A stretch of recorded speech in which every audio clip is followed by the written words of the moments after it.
إياك نستعين اهدنا الصراط الذين أنعمت عليهم غير المغضوب عليهم.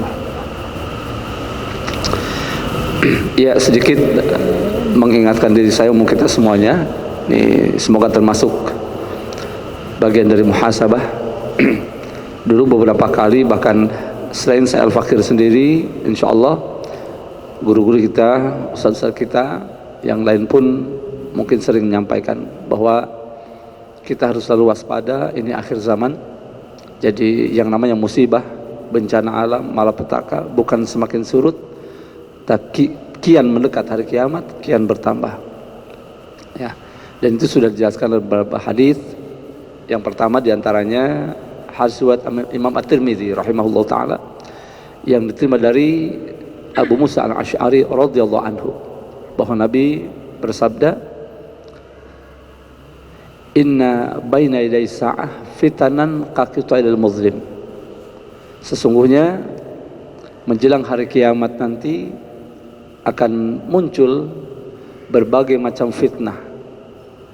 Yang maksud fitnah di sini, al-fitan, kata Imam Muhammad Ali As-Sabuni, jam'u fitnah, bentuk plural dari fitnah, yang berarti al-masaib wan nakabat wal balaya, berbagai macam musibah, bencana alam, bala, malapetaka allati tanzilu ala nasi fi akhir zaman, yang akan turun kepada umat manusia di akhir zaman, tusibu fi anfusihim, yang akan menimpa jiwa raga mereka. Ini silakan kita simak.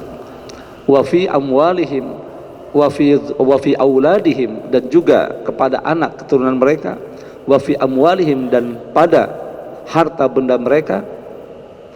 Wa fi aqaidihim, dan pada akidah-akidah mereka. Dari apa yang disampaikan oleh Syekh Muhammad As-Sabuni hafizahullah ta'ala dalam kitabnya Min Kunuzi Sunnah, beliau menafsirkan, menjabarkan maksud dari para fitnah ini. Coba kita sinkronkan sekarang, betapa bencana alam itu betul-betul menimpa, seperti apa yang disampaikan oleh beliau. Makna daripada hadis ini, menimpa jiwa raga mereka, merenggut korban, ya, korban jiwa di mana-mana. Kemudian yang kedua, pada anak keturunan mereka, anak cucu mereka, itu sudah kita saksikan. Lalu kemudian wa fi amwalihim, ini yang baru kemarin berbagai macam postingan kita lihat, bahkan di televisi live, ya, bagaimana mobil-mobil mewah, Mercedes-Benz, BMW itu, ya, hanyut begitu saja, Pajero dan sebagainya. Itu daerah Ciledug, daerah mana lagi? Allah, ini luar biasa, ya, di Bandung, ya, dalam waktu sekejap, hanya durasi berapa menit. Begitulah jika Allah menghendaki sesuatu, ya, dan tidak ada yang mustahil. Pun demikian dulu tahun 2095, ya, tsunami Aceh berapa? Tahun 2004 ya, 2005 ya itu. Bagaimana dahsyatnya tsunami Aceh. Demikian di Jogja, hanya waktu sekejap saja. Nah, ini sudah seyogianya, ya, setiap individu muslim, muslimah harus mengambil iktibar, mengambil pelajaran. Ini hikmahnya, yang rajin ngaji ada yang selalu mengingatkan, gitu. Ya, kita selalu ingat insya Allah, dan diingatkan, karena firman Allah, fadzakir fa inna dzikra tanfa'ul mu'minin, maka berilah peringatan, karena sungguhnya peringatan itu sangat bermanfaat bagi orang-orang beriman. Nah, lalu kemudian kita jadikan saran untuk bermuhasabah, momen untuk bermuhasabah. Setelah muhasabah kita tinggalkan pada tahapan kedua, semangat at-taghyir wal islah, perubahan dan perbaikan, ya, merubah dari yang kurang baik menjadi baik, yang sudah baik menjadi lebih baik, dan semangat perbaikan dalam berbagai hal, di keluarga, membimbing mendidik anak-anak kita, dalam ibadah kita, mengaji kita, ya, jangan sampai, mohon maaf, mengaji karena satu dan hal, tapi tujuan kita fokus mencari ridha Allah dan demi meraih ilmu agama, ya, ilmu agama. Jadi menghilangkan kebodohan. Niat menuntut ilmu kan begitu, menghilangkan kebodohan dari diri kita. Ya, yang utama pertama ridho Allah Subhanahu wa taala. Bukan karena yang lain, bukan karena kita kesukaan kita kepada ustadz tersebut, kepada kiai tersebut. Nah, tapi karena apanya? Nah, lillahi ta'alanya itu. Karena Allah.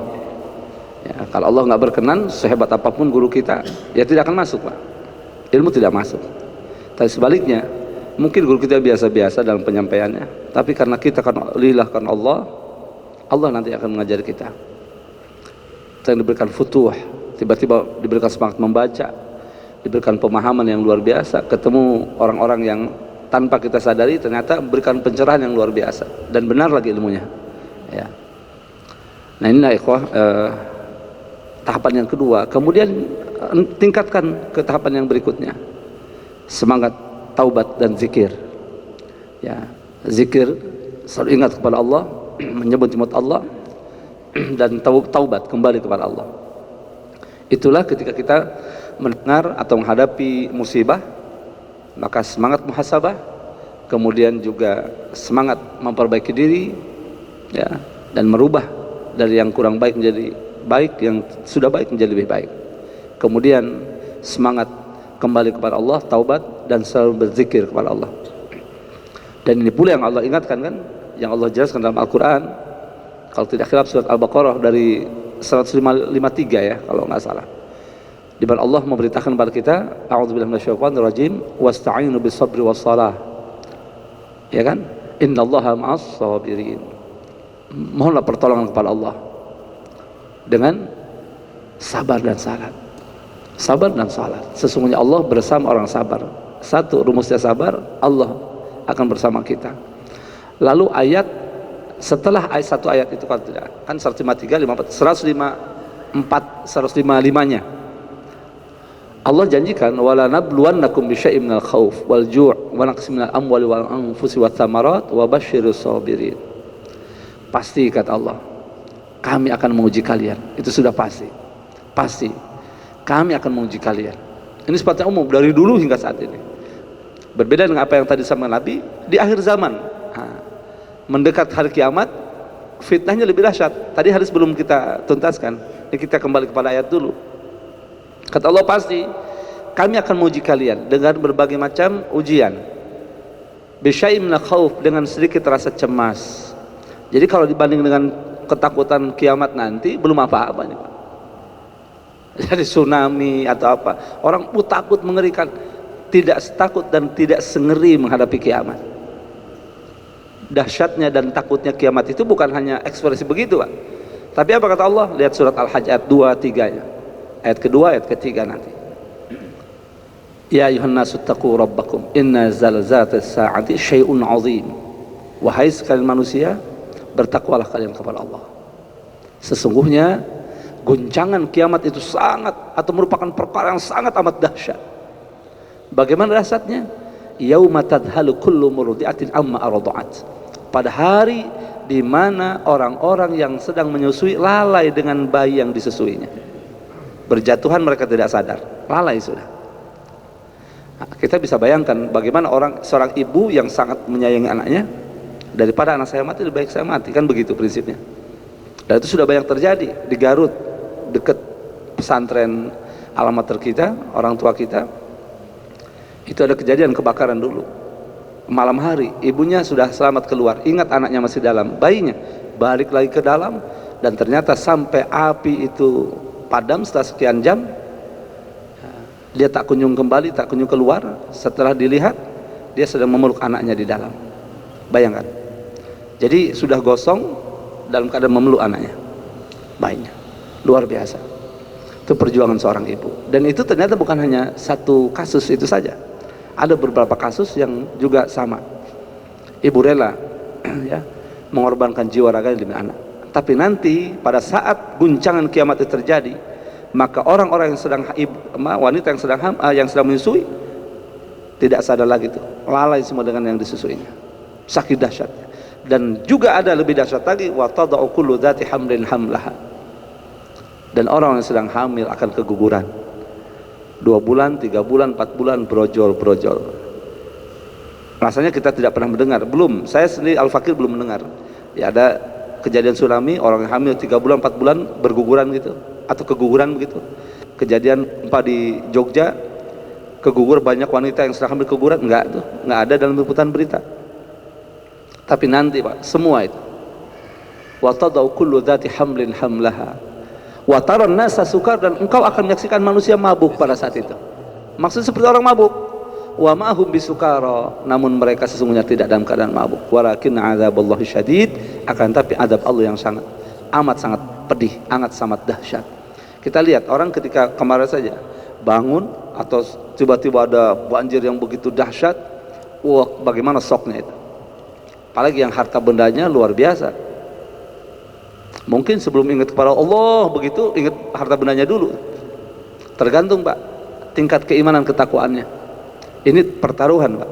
Maka ketika ada musibah, apa yang dia ungkapkan pertama kali itu? Karena as-sabru inda sadmatil ula, kesabaran itu pada benturan yang pertama ya. Kalau aduh hartaku, duitku, iniku, di mana, lupa sama Allah. Ternyata sampai dia mohon maaf, misal meninggal dalam keadaan seperti itu, bagaimana? Bukan la ilaha illallah yang keluar, tapi hartaku, mana hartaku? Di otaknya penuh harta. Nah ini yang paling benar. Padahal ada musibah manusia, ya maaf, ada musibah meninggal, tidak ada musibah pasti meninggal dunia. Logikanya kan begitu, logika keimanannya lah begitu. Ya. Jadi ada musibah manusia bisa menyebabkan kematian, tidak ada musibah pun manusia pasti akan mati. Nah, maka kita mohon kepada Allah, itu pun fungsinya berzikir dan berdoa itu ketika apapun yang menimpa kita, termasuk sakaratul maut nanti, kita mohon agar kita diingatkan kepadanya, dan kalimat yang terakhir keluar dari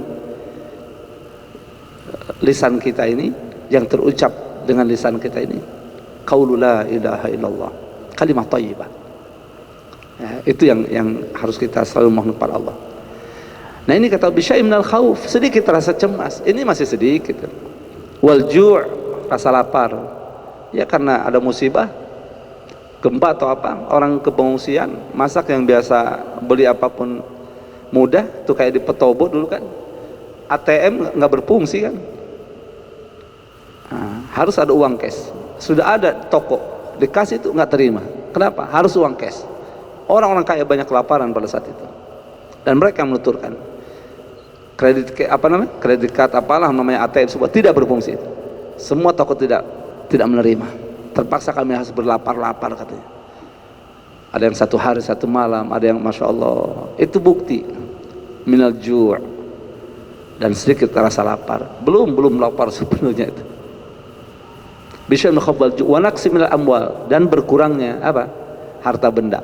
Ya dengan tadi mobil hanyut, uang apa semuanya, dokumentasi, ya dokumen-dokumen penting bisa hilang begitu saja. Jadi Aceh seberapa? 1 hari itu hanya durasinya berapa? Setengah jam apa? Berapa kerugiannya? Coba kemarin kita sangat sedih sekali itu. Ada pesantren ya, sekolah SD, SMP di mana itu? Ke bawah seluruh. Allahu Akbar. SD, SMP terus apa lagi lah? Ini kan ya kita hanya bisa beristighfar dan membantu dengan doa. Ya nanti ada yang memberi kelebihan rezeki, jangan lupa kita sama-sama berdonasi, kita sama-sama berinfak karena Allah Subhanahu wa taala. Wal anfus wathamarat, ya. Apalagi jiwa raga. Ada yang wafat, ada yang sakit. Nah ini dengan sedikit rasa cemas, kemudian juga tadi lapar, kemudian kekurangan harta benda, berkurangnya harta benda mereka, dan jiwa raga mereka. Anggota keluarganya meninggal, wafat karena kena gempa, karena banjir, ya, karena longsor, wathamarat, dan juga buah-buahan. Namun apa kata Allah? Wa basyirus sabirin, dan berikanlah kabar gembira kepada orang sabar. Makanya di awal tadi 153-nya mintalah pertolongan kepada Allah dengan salat, dengan sabar dan salat. Dan sungguhnya Allah bersama orang yang sabar. Kenapa mesti sabar? Karena Allah akan menyertai mereka, pertolongan Allah bersama mereka, perlindungan Allah bersama mereka. Kalaupun nampak secara lahir dia meninggal dunia, tertimpa musibah, tapi ada dalam rahmat Allah. Wafatnya karena disayang Allah. Ya hikmah karena biar dia selamat dari kemaksiatan, dari kemungkaran yang terjadi atau apapun fitnah-fitnah dunia yang lain, maka dia dipanggil oleh Allah dalam ridho Allah. Ini yang luar biasanya. Jadi bukan berarti setiap orang sabar dapat pertolongan berarti dia selamat terus. Tidak. Arti selamat menurut kita belum tentu sama dengan selamat Allah. Diselamatkan akidahnya, diselamatkan dari fitnah-fitnah yang lebih besar dengan cara diwafatkan, itu bisa saja. Maka orang yang soleh tertimpa musibah berbeda dengan orang yang toleh. Itu. Wa basyirus sabirin. Siapa yang sabar? Allah jelaskan dalam ayat berikutnya. Ini kita dalam rangka muhasabah. Alladzina idza asabathum musibatun qalu inna lillahi wa inna ilaihi raji'un. Yaitu yang apabila mereka tertimpa musibah atau musibah menimpa mereka, mereka langsung spontan untuk mengatakan sesungguhnya kami milik Allah wa inna ilaihi raji'un, dan hanya kepada Allah kita akan kembali. Artinya pasrah diri, sadar diri, connect langsung, muhasabah. Ketika inna lillahi langsung, maka ulaika alaihim salatu rabbihim wa rahmah wa ulaika humul muhtadun. Dan bagi mereka adalah apa? Rahmat, pengampunan dari Allah, kasih sayang dari Allah. Salatu rabbihim wa rahmah, pengampunan, kasih sayang dari Allah, keberkatan yang sempurna dari Allah, ya. Lalu dan mereka itulah kata Allah orang-orang yang mendapat petunjuk. Ternyata mereka yang mendapat petunjuk kata Allah. Nah, kembali pada hadis tadi, ini berbagai macam musibahnya. Makanya dalam surat Al-Ankabut, ahasiban nas ayyusraku ayyaqulu amanna wa hum la yuftanun. Apakah manusia mengira bahwa mereka akan dibiarkan untuk mengatakan atau untuk berkata kami sudah beriman sementara mereka tidak diuji, kata Allah. Walaqad fatanna alladziina min qablihim wa la ya'lamanna Allahu alladziina kadzabu wa la ya'lamanna Allahu alladziina shadaqu wa la ya'lamanna al-kadzibin. Sungguh kami telah menguji umat-umat terdahulu sehingga kami atau Allah tahu, ya, ini seleksi dari Allah ini, siapa yang benar-benar beriman kepada Allah dan siapa yang berdusta kepada Allah. Nah, di situ nanti ketahuan itu. Apakah ketika mendapati musibah dia bermuram durja, dia tidak terima begitu, dia putus asa, dia kecewa, atau sebaliknya dia sabar, tawakal, dia pasrah kepada Allah, dia hadapi dengan kesabaran. Nah di sini ikhwah, dan musibah itu jangan sampai besok siapa lagi kita berpikir nauzubillah kalau sampai itu menimpa keluarga kita atau kita, nauzubillah summa nauzubillah min dzalik. Seperti ketika kita mendengar ada yang meninggal dunia, innalillahi wa rajiun, mestinya disertai itu. Setelah dia siapa? Jangan-jangan saya gitu. Bukan jangan-jangan teman saya. Ya kita nggak sadar-sadar, jangan-jangan ini sahabat saya, jangan-jangan tetangga saya. Tapi jangan-jangan saya. Karena kita dalam antrian ini. Dalam antrian untuk menghadap Allah Subhanahu wa taala. Ya, kita berdoa semoga kita dilindungi Allah dari berbagai mara bahaya, termasuk kalaupun Allah mewafatkan kita kapan dimanapun, jika sudah sampai pada saatnya, semoga Allah berkenan mewafatkan kita dalam keadaan husnul khatimah.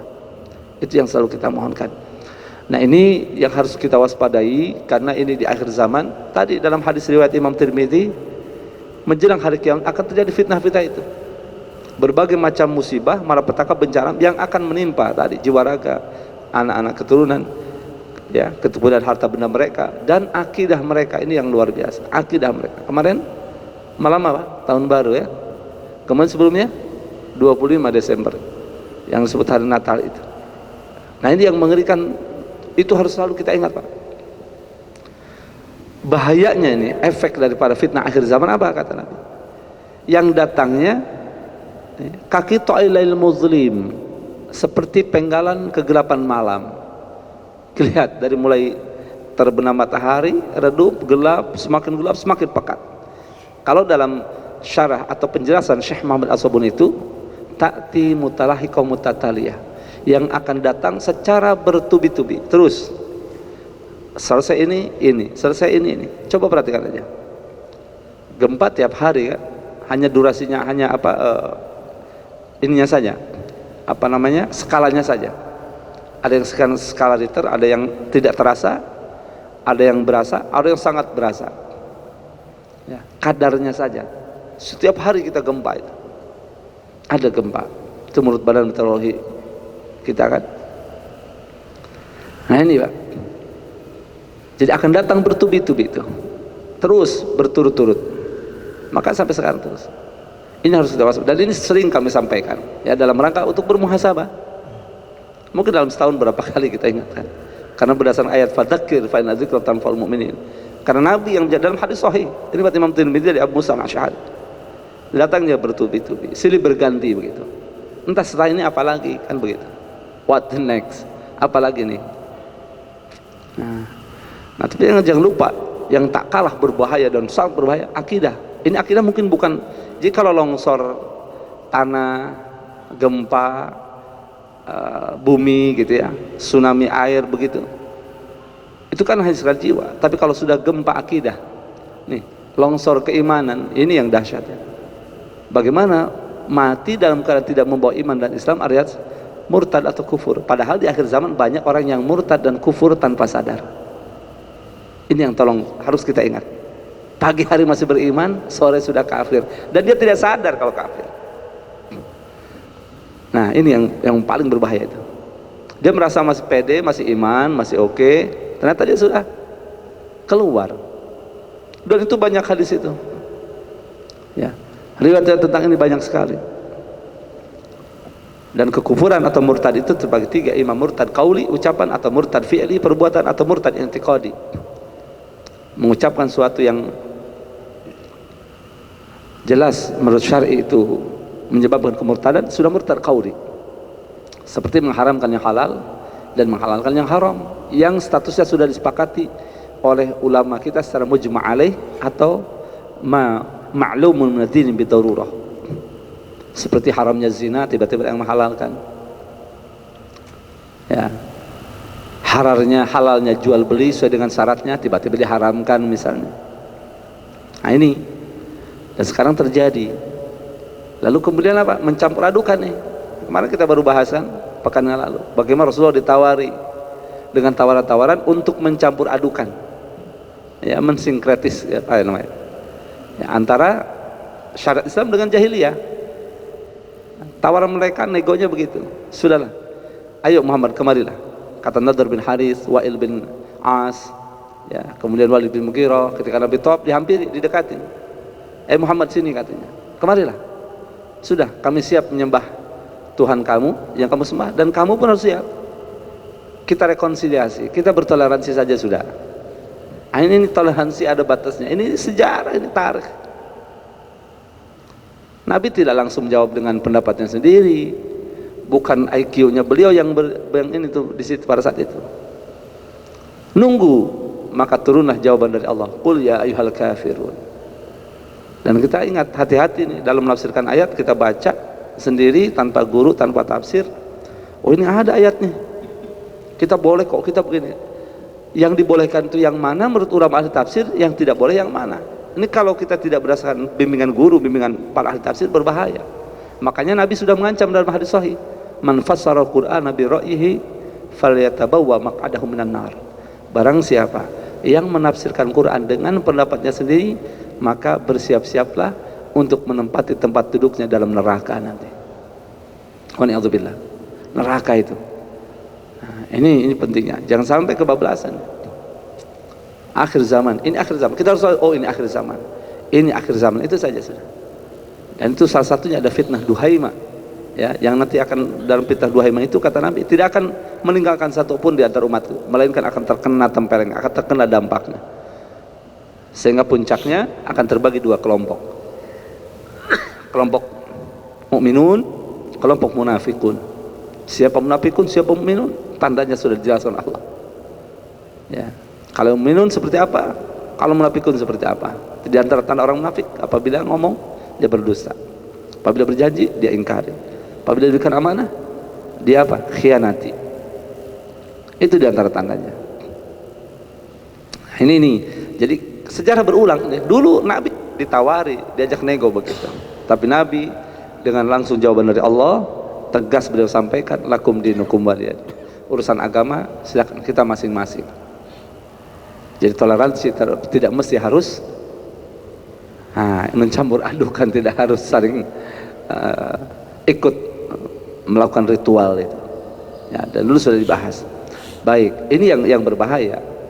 Nah, lalu kemudian kakitul muslim, sehingga yusbiru rajul fi mu'min wa yumsi kafir, wa yumsi mu'min wa yusbiru kafir. Kata Nabi, karena saking dahsyatnya fitnah-fitnah itu, banyak orang pagi hari masih beriman, sore sudah murtad jadi kafir. Sore beriman, paginya sudah murtad. Di antara penyebabnya dalam hadis riwayat At-Tirmidzi, yabi'u dinahu bi'ardin minal qalil, menjual agamanya dengan dunia atau akidahnya dengan dunia yang remeh-temeh. Riwayat Abu Daud dari Abdullah bin Umar radhiyallahu anhu yang sering kami sampaikan, di antara Nabi menyebutkan ketika kunna qu'udan ma'a Nabi sallallahu alaihi wasallam, kami sedang duduk-duduk dekat dengan Nabi menyebutkan berbagai macam fitnah yang akan terjadi, lalu beliau memperbanyak dalam penyebutan itu dan khususkan 3. Arti yang diistimewakan ada 3 oleh Sayyidina Abdullah bin Umar. 1 apa? Fitnah akhlas. 2 fitnah sara. 3 fitnah duhaima. Nah, fitnah duhaima ini tak kalah dahsyat. Hanya kita masih ada jaminan dalam riwayat Imam At-Tabrani, satakunu fitnatun akan terjadi fitnah-fitnah itu seperti penggalannya penggalan kegelapan malam. Tapi kata beliau, illa man ahyahullah bil ilmi. Nah, yang akan diselamatkan, yang akan selamat dari dampak buruk ataupun dampak negatif, dampak yang sangat berbahaya dari fitnah-fitnah itu, mereka yang hidupnya dekat dengan ulama dan didasari dengan ilmu agama yang diamalkan, ya, syariat agama. Ini pentingnya. Ya, untuk mendapatkan ilmu dengan baik dan benar harus ikhlas. Ya. Dengan adab, jangan sampai ada misalkan guru kita yang tersakiti dengan ucapan kita, sikap perbuatan kita. Kemudian juga orang tua, jangan sampai ya ada hal-hal yang membuat orang tua kita murka. Coba pelajari itu kisah siapa? Wasil Qarani, Sayyidina Wasil Qarani. Beliau hidup di zaman Nabi, beriman pada saat ada Nabi, tapi tidak pernah berjumpa dengan Nabi, sehingga status beliau bukan sahabat tapi tabi'in. Karena di antara syarat, ya, kriteria sahabat itu hidup di zaman Nabi, beriman kepada Nabi dan berjumpa dengan Nabi. Beliau tidak sempat berjumpa. Tapi bagaimana kesolehan beliau sampai Nabi meminta kepada siapa? Kalau bahasa agak kasarnya menyuruh lah, minta Sayyidina Umar bin Khattab dengan Sayyidina Ali, jika bertemu dengan Sayyidina Wasil Qarani, mintalah doa kepadanya agar beliau mohonkan ampunan untuk kalian. Bayangkan Amirul Mukminin yang iblis saja takut, ya, Sayyidina Umar bin Khattab.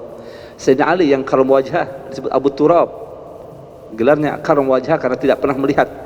Ada 2 arti, ya, tidak pernah melihat kemaluannya dari semenjak kecil. Kedua, tidak pernah bersujud kepada berhala selama hidupnya, sehingga beliau beriman. Tapi oleh Rasulullah diminta untuk meminta doa. Betapa dahsyatnya ini. Itulah satu-satunya orang di zaman, bukan satu-satunya, artinya salah satu di antara yang Nabi sampaikan, majhulun fil ard wa ma'rufun bis sama. Di bumi memang kurang dikenal, tidak dikenal bahkan, tapi penduduk langit, para malaikat sangat kenal dengan Wasil Qarani, dan beliau tidak mau dikenal. Karena apa itu? Salah satu rahasianya karena baktinya kepada orang tua, Pak. Karena dia bakti kepada orang tua. Kalau nggak salah pernah ya dikisahkannya, sampai ketika ibundanya kan sakit, beliau tidak berjumpa dengan Nabi itu bukan karena tidak rindu, setiap hari merindukan, karena mengurus orang tua yang lumpuh, sakit, lumpuh lagi, sudah tidak punya ayah. Namun yang ajibnya apa? Ibundanya sempat berbisik begini, "Nak, rasanya ibu ini tidak akan lama lagi bersama engkau, tapi ibu ingin sekali melaksanakan ibadah haji, Nak." Itu jadi kepikiran luar biasa. Bagaimana seorang Wasil Qarani rahimahullah ta'ala rahmatul abrar, beliau memikirkan bagaimana ini bundanya, padahal beliau orang yang biasa-biasa, fakir lah dalam riwayat itu, bukan orang yang berharta, jangankan onta, kuda aja nggak punya. Bagaimana dia memiliki harta yang bisa membawa ibundanya ke sana.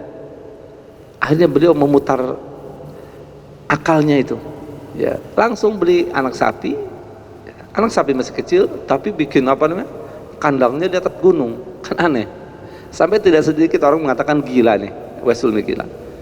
Padahal di tengah dekat rumahnya ada lah apa namanya tanah gitu. Kalau dia bikin kandang sapi di situ pun leluasa. Ini di atas gunung, sehingga setiap pagi sore naik turun naik bukan hanya naik ngasih pakan, dia gendong tuh sapi, anak sapi turun, nanti antarkan lagi turun naik turun gendong anak sapi.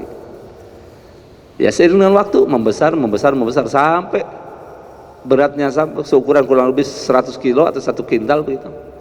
Karena alat bisa karena biasa, akhirnya terbiasa kuat tuh gendong.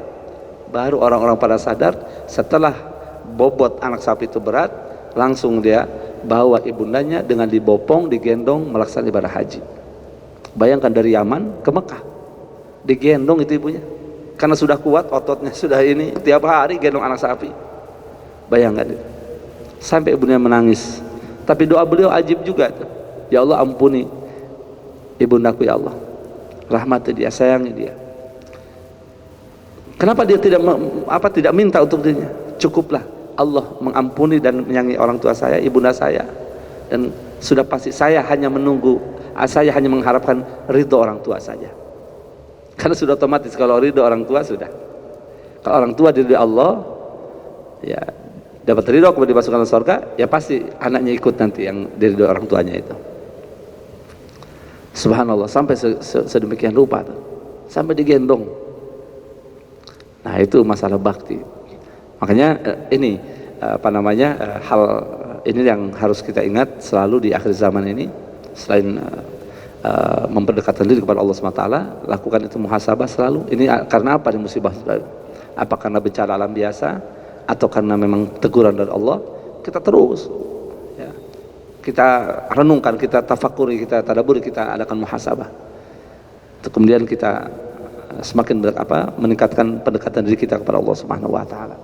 Baik, itu sebagai mukadimah dan saling mengingatkan sama kita agar kita tidak terlena, tidak lupa, tidak hanya melihat secara lahiriah saja. Oh ini karena tanahnya sudah begini, oh karena begini, oh karena hujan deras sekali, deras dari kemarin. Ini wajar, nggak usah dikait-kaitkan. Misalnya nih, ada orang liberal, nggak usah dikait-kaitkan. Memang hujannya dari pagi, benar secara dia. Tapi mengapa Allah kirim hujan sampai sehari semalam terus menerus? Ya, mengapa? Mengapa kok banjir di mana-mana? Bukannya Jakarta. Ini yang ngomong, oh Jakarta, Bandung, Bekasi, Bogor, Jasinga. Ini jangan dikait-kaitkan dengan ini itu, tapi kita langsung pada Allah saja. Ini ada apa ya? Yang jelas kata Allah, sudah nampak kerusakan di bumi dan di lautan karena ulah manusia. Bahkan Murabi dulu ya kalau tidak salah ada tuh pernah menjelaskan tuh ada beberapa perkara yang menyebabkan datangnya bencana itu. Iya, masih ingat ya? Karena banyak maksiat, karena orang zalim, banyak, waduh, kalau salah ada 7 ya beliau sampaikan itu. Nah itu diingat. Baik, kita beralih kepada pengajian inti kita, yaitu surah Nabawiyah. Kita lanjutkan. Bismillahirrahmanirrahim. Qala al-mu'allif rahimahullah ta'ala dan al-amin qala al-ittihadat, ya, berbagai macam tekanan. Tekanan dari siapa ini? Tekanan dari orang-orang musyrikin, dari pentolan-pentolan musyrikin, tokoh-tokoh musyrikin Quraisy Mekah kepada Nabi SAW. Ini di awal dakwah Nabi. Ya. Nah, kita sambungkan kepada materi yang sudah disampaikan pada pekan-pekan yang lalu.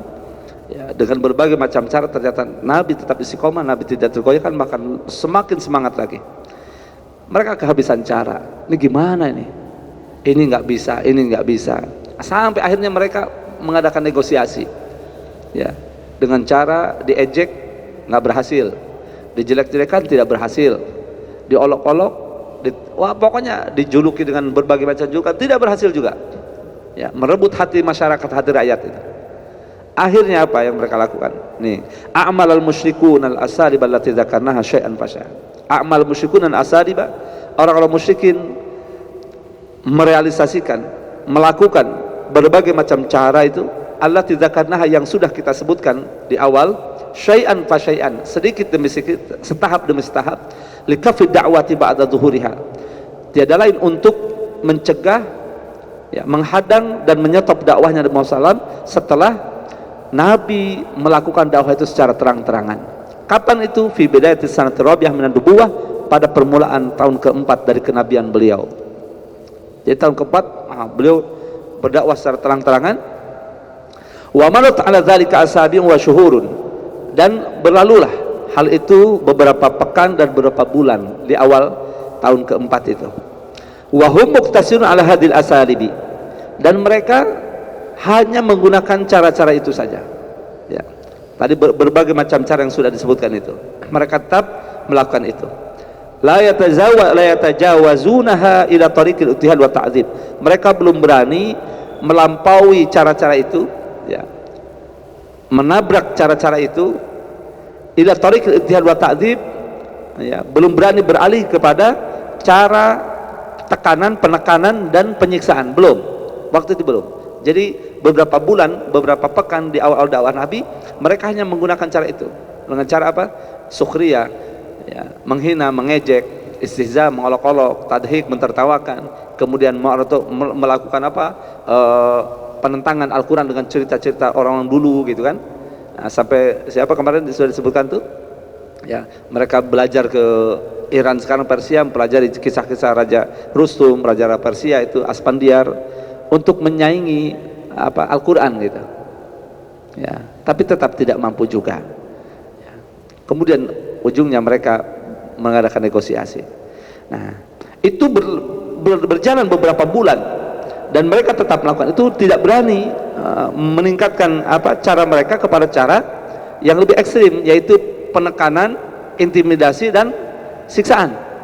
Nah, pada saat itu walakinnahum lamma ra'au anna hadhil asaliba la tajid lahum naf'an fi kafid da'wat islamiyah, akan tapi tatkala mereka menyadari dan menyaksikan sendiri bahwa cara-cara tersebut tidak efektif, tidak manjur, tidak memberikan manfaat, ya, efeknya tidak maksimal untuk menjegal, menghadang dakwah Nabi SAW, dakwah Islamiyah yang dakwah oleh Nabi, ijtama'u marratan ukhra, mereka akhirnya berkumpul lagi, bermusyawarah lagi, bermufakat lagi, ya. Ini sudah dari kemarin kan musyawarah demi musyawarah kan, nggak berhasil cara ini musyawarah lagi, nggak masalah ini, berarti ini sangat serius. Sampai puncaknya nanti akan dikisahkan tentang asbab yang menyebabkan Nabi hijrah ke Madinah.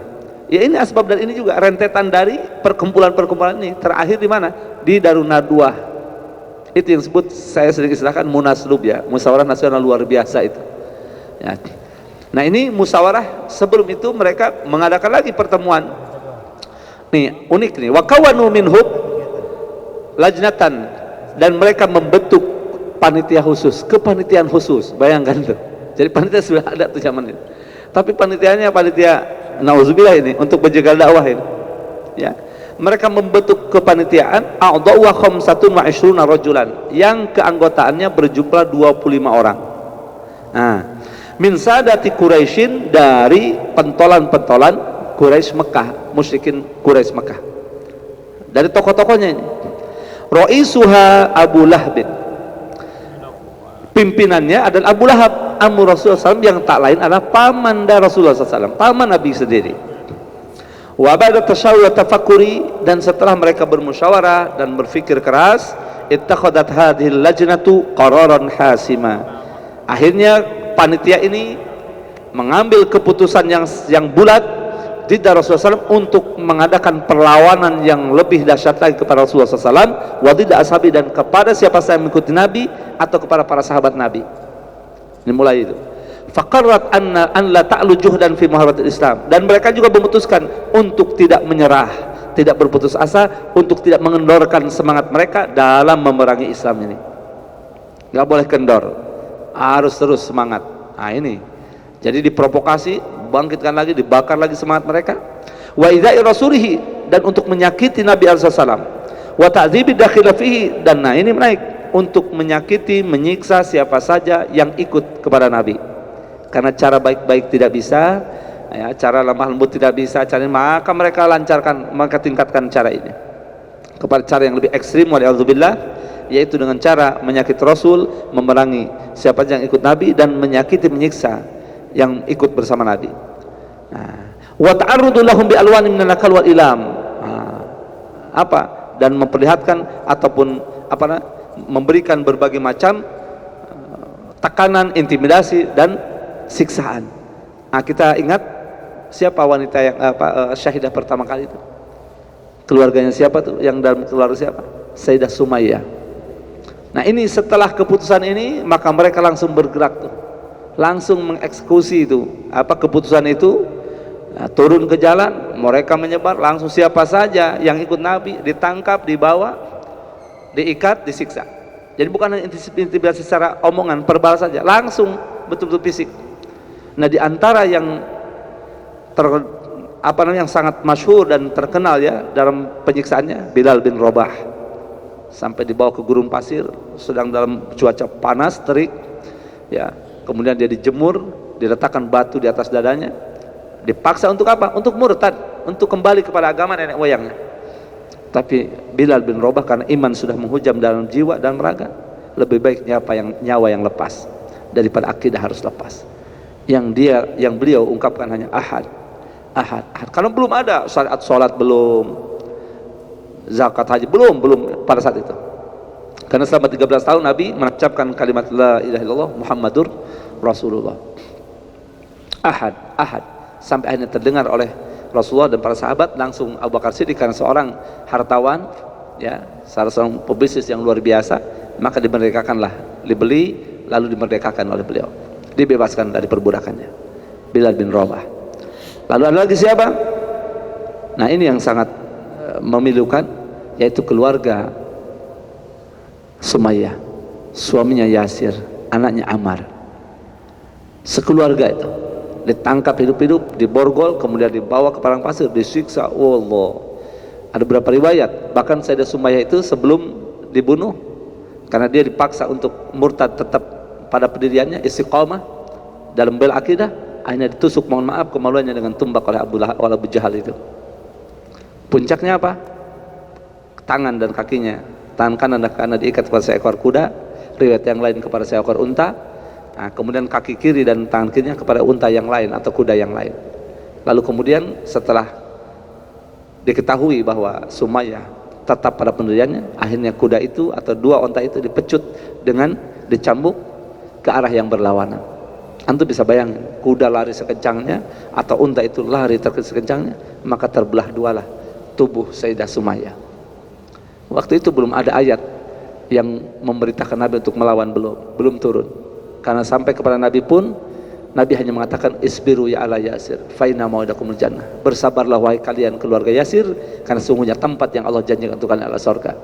Datang lagi orang yang dicambuk, ditempuh lebam begini, ngadu kepada Nabi. Nabi hanya mengatakan isbiru, bersabarlah, fa inni lam umar bil qital, karena aku belum diperintahkan untuk melawan, untuk berperang, belum diperintahkan untuk itu. Jadi hanya itu yang dilakukan, sabar. Puncaknya apa? Ya, ini berhijrah. Hijrah ke mana? Ke Habasyah. Hijrah ke mana lagi? Ya, ke Habasyah itu Ethiopia sekarang. Ya, ke beberapa tempat yang puncaknya akhirnya ke Taif beliau hijrah, malah mendapat sambitan bukan sambutan. Nah, itu yang paling pedih kata Nabi. Tidak ada tuh, ya, yang Nabi kenang itu. Kecuali itu yang sangat amat menyedihkan bagi Nabi. Lalu akhirnya puncaknya Nabi berhijrah ke Madinah Al-Munawwarah, dan nanti itu pasti akan, mudah-mudahan kita diberikan umur panjang, sehat walafiat, insyaallah nanti akan kita bahas pada babnya. Karena mengingat waktu, itu saja dulu yang dapat disampaikan. Semoga bermanfaat untuk kita semuanya.